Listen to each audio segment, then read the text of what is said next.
একই সাথে একদম 3 বছর আগে ফিকশনে কাজ করেছি, গত বছরের আগের বছর একটা ফিকশনে কাজ করেছি।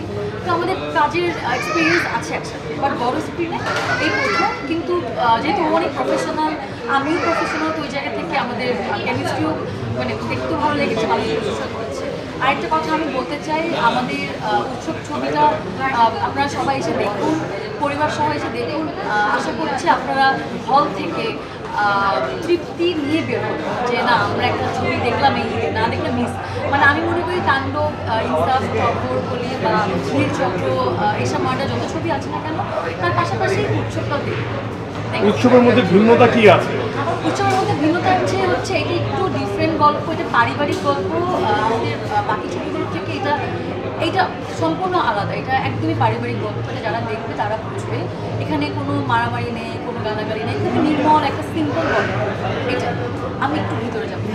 ওকে, সবশেষে দর্শকদের উদ্দেশ্যে ছোট করে দর্শকদের উদ্দেশ্যে বলবো, আপনাদের ঈদের অনেক শুভেচ্ছা। আর আপনারা সবাই হলে এসে ছবি দেখুন, উৎসব দেখুন, পরিবারের সঙ্গে দেখুন। আমাদের বাংলা সিনেমা অনেক অনেক